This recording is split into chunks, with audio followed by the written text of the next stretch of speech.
یہی ریلیجن دنگے بھی کرواتے ہیں اور یہی ریلیجن ان دنگوں میں کچھ لوگوں کو پریرنا دیتے ہیں کہ دوسرے دھرم والوں کو بچائیں.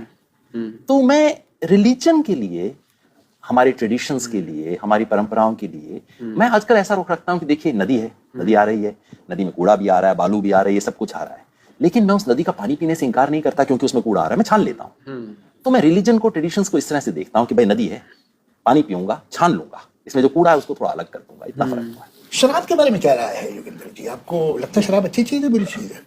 اپنے آپ میں نہ اچھی ہے نہ بری ہے، لیکن خاص طور پہ آج کل میں جب گاؤں وغیرہ میں گھومتا ہوں تو اس کا بہت برا اثر دیکھتا ہوں. اور کبھی کبھی گاؤں میں گھومتے وقت مجھے لگتا ہے کہ اس کو تو بند کروا دیا جائے تو بہتر ہے. گاؤں کے اندر جو دیکھتا ہوں اس کا اثر، جب آپ شہروں میں گھومتے ہیں تو مذہب کا، دھرم کا برا اثر نہیں دیکھتے؟ دونوں دیکھتا ہوں. دیکھتے ہیں نا؟ میں نیگیٹو بھی دیکھتا ہوں، پازیٹیو بھی دیکھتا ہوں. جی جی جی. اس کے بھی تو پازیٹیوز ہیں شراب کے. ریلیکس ہو جاتا ہے آدمی، ایک دوسرے کے بہت سی دواؤں میں بھی الکوہل استعمال ہوتی ہے. تو مگر آپ صحیح کہہ رہے ہیں، آپ کی جو اس سے نفرت تھی وہ اپنی جگہ جائز ہے، اس لیے کہ عام طور سے شراب مس یوز ہی ہوتی ہے. کریکشن نا، یہی بات دھرم کے بارے میں ہو سکتا ہے اس میں کچھ انسٹیٹیوشنلائز ریلیجن، وہ میں آپ کو بالکل دیکھیے، it is like seeing cancer کے 3 ہی سیل رہے ہیں باڈی میں تو چلے گا، وہ نہیں ہو سکتا. اس کا نیچر ہے ملٹیپلائی ہونا، وہ ملٹیپلائی ہی ہوگا، اسے آپ روک ہی نہیں سکتے. وہاں وجہ کیا ہے اور آپ اسے کنٹرول کیوں نہیں کر پائیں گے کہ آپ نے ایک جگہ یہ کہہ دیا کہ میں نے اپنی فیتھ رکھ دی. فیتھ کیا رکھ دی؟ میں نے اپنی عقل سرنڈر کر دی.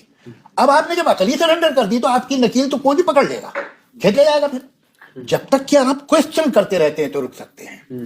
جب کوشچن کرنے کی آپ کو سہولت چلی گئی تو پھر آپ بے بس ہیں، پھر آپ کا کچھ بھی ہو سکتا ہے. پہلی بات یہ ہے. دوسری بات یہ ہے کہ اگر اس سے سکون بھی آپ کو ملتا ہے تو سکون تو ڈرگ سے بھی ملتا ہے، مگر وہ سکون سچا سکون نہیں ہے. ایک آدمی دھرم کے نام پہ نیکی کرتا بڑے شرم کی بات ہے. ویسے نیکی نہیں کرتا وہ تو نہ کرے. پھر وہ بھگوان کو خوش کرنے کے لیے نیکی کر رہا ہے. ارے بھائی، ہم ایتھیسٹ ہیں، جو ایتھیسٹ ہیں وہ سب کے سب جیب کترے، مرڈرر، ریپسٹ تو نہیں ہے نا. یہ لوگ نیکی کیوں کرتے ہیں؟ بیکاز دے تھنک کہ یہ کام صحیح ہے، کرنا چاہیے. میں اس آدمی کو لک ڈاؤن کروں گا جو سورگ کے لیے، جنت کے لیے نیکی کرتا ہے.